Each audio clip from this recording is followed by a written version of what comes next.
আলাইকুম। বাজারে শীতের দিনে শীতের সবজি দিয়ে কিন্তু ভরপুর এমন একটি সবজি হচ্ছে ওলকপি বা বিটকপি। শীতের সবজি আমরা সবাই পছন্দ করি, কিন্তু অনেকেই আছে ওলকপি বা বিটকপিটা পছন্দ করে না, কারণ এটা একটা বাজে স্মেল আছে। আজ আমি আপনাদের এই বিট কপিটা দিয়ে এত মজাদার একটি রেসিপি তৈরি করব, যেটা কিনা ভাত রুটির সঙ্গে আপনাদের কাছে ফেভারিট হয়ে উঠবে। যারা কখনো ওলকপি খাননি তারা এই রেসিপিটা একবার হলেও ট্রাই করবেন, দেখবেন আপনাদের কাছে এতটাই প্রিয় হয়ে যাবে যে শীতের বাজারে যখনই ওলকপি উঠবে তখন কিন্তু আপনি দৌড়ে গিয়ে ওলকপি কিনবেন আর এই রেসিপিটা তৈরি করে খাবেন। এতটাই মজাদার। দেখুন আমি এখানে দুইটা ওলকপি নিয়ে নিয়েছি।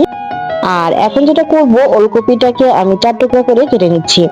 আমি কিন্তু ছুরির সাহায্যে কেটে নিচ্ছি, আপনারা চাইলে কিন্তু বটির সাহায্যে এই কাজটা করে নিতে পারেন, কোনো সমস্যা নেই, যার যেভাবে সুবিধা হয়। এখন এই যে ওলকপির উপরে যে ছিলকা বা খোসাটা থাকে ওইটা কিন্তু ফেলে দিব, ওইটা ফেলে দিতে হবে। ওইটা কিন্তু একটু পুরো টাইপের থাকে, ওইটা সহকারে আপনারা রেসিপিটা করবেন না, তাহলে কিন্তু ভালো লাগবে না, এটা ফেলে দিবেন।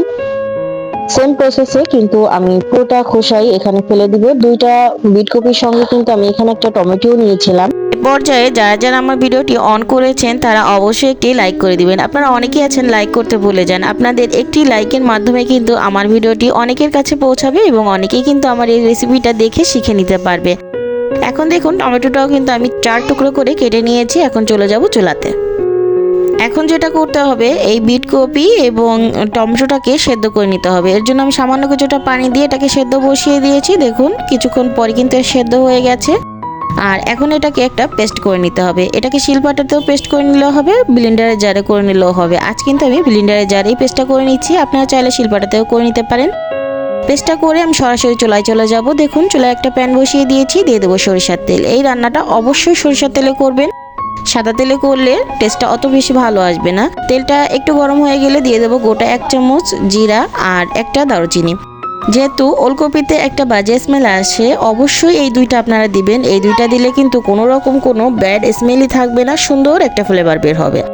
যখন জিরাটাকে একটু সামান্য ভাজা হয়ে যাবে, এর থেকে ফ্লেভার বের হবে, তখন এখানে দিয়ে দেবো কিছু শুকনা মরিচ। শুকনা মরিচটাকে অবশ্যই একটু ছোট ছোট টুকরা করে দিবেন, এতে করে খুব সুন্দর একটা স্মেল আসবে, খুবই ভালো লাগবে। দিয়ে দেবো কিছু রসুনের কুচি। রসুন কুচি এবং শুকনা মরিচটাকে আমি 30 সেকেন্ডের মতো ভেজে নিব। আর এই পর্যায়ে চুলার আঁচটা অবশ্যই মিডিয়ামে রাখবেন। 30 সেকেন্ডের মতো ভাজার পরে এটাকে কিন্তু একটু ব্রাউন কালার আসবে, সামান্য পরিমাণে একটু ব্রাউন কালার হয়ে গেলে আমি এখানে দিয়ে দেবো পেঁয়াজ। আমি এখানে পরিমাণ মতো 5টা মিডিয়াম সাইজের পেঁয়াজ দিয়ে দিয়েছি, আপনারা কম বেশি করে দিতে পারেন। এখন পেঁয়াজটা আমি একটু গোল্ডেন ব্রাউন করে ভেজে নিব, যাতে বলে ব্রেস্তা করে নিব। যখন এইভাবে পেঁয়াজটা ব্রেস্তা হয়ে যাবে তখন আমি এখানে দিয়ে দেব আগে থেকে যে পেস্টটা আমি করে রেখেছিলাম ওলকপির, সেই পেস্টটা দিয়ে খুব সুন্দর করে বাগারের সঙ্গে মিক্স করে নিতে হবে। এই পেঁয়াজ ব্রেস্তার সঙ্গে ভালো করে মেশানো হয়ে গেলে আমি কিন্তু এখানে বাদবাকি উপকরণগুলো দিব। আর এইভাবে আপনারা অবশ্যই বাসায় তৈরি করে দেখবেন, আলহামদুলিল্লাহ আপনাদের কাছে খুবই ভালো লাগবে। যারা কখনো ওলকপি খেতে পছন্দই করে না তারাও কিন্তু শীতের সিজনে সর্বপ্রথম ওলকপি কিনে আনবে এই রেসিপিটা করে খাওয়ার জন্য। এটা কিন্তু খুবই ভালো লাগে। এই রেসিপিটা একবার করলে কিন্তু আপনি এই রেসিপির ফ্যান হয়ে যাবেন। দিয়ে দিলাম স্বাদ অনুযায়ী লবণ, আর আমি এখানে দিয়ে দিচ্ছি শুকনা মরিচ 1 চামচ পরিমাণ। আমি এখানে উঁচু করে দিয়েছি, কারণ রেসিপিটা একটু মরিচ বেশি দিলে ঝাল ঝাল করে খেতে খুবই বেশি ভালো লাগে।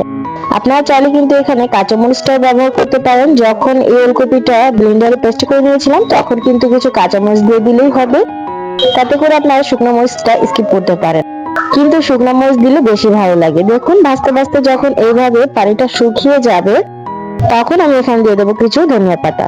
ধনিয়া পাতা দিলে খুবই সুন্দর একটা স্মেল আসে, খেতেও ভালো লাগে। ধনিয়া পাতাটা দিয়ে আমি আবারও এর সঙ্গে খুব ভালো করে একটু মিশিয়ে নিব।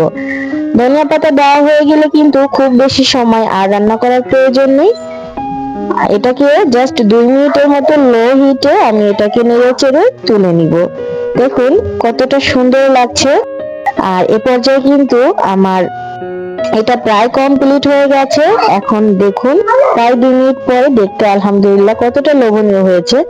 আমি এখন এটাকে তুলে নিব, তুলে আপনাদের পরিবেশন করে দেখাচ্ছি। এইরকম একটি রেসিপি গরম ভাত, রুটি, পরোটা, খিচুড়ি, পোলাও যে কোনো কিছুর সঙ্গে আপনি সার্ভ করতে পারেন। আর এর যে বাজে স্মেলটা ছিল ওটা কিন্তু কখনোই আপনি পাবেন না। এতটা মজার একটি রেসিপি, আপনি যদি কাউকে না বলেন যে এটা কি, সে কিন্তু ধরতেই পারবে না যে এটা ওলকপি। আমার বাসাতেও কিন্তু কেউ এটা বুঝতে পারেনি যে এটা ওলকপি ভর্তা আমি তৈরি করেছি। আশা করি আপনাদের কাছেও ভালো লাগবে। যদি ভালো লেগে থাকে তাহলে অবশ্যই লাইক কমেন্ট শেয়ার করে আমার ভিডিওটি কন্টিনিউ করে চ্যানেলটি সাবস্ক্রাইব করে রাখবেন। আসসালামু আলাইকুম।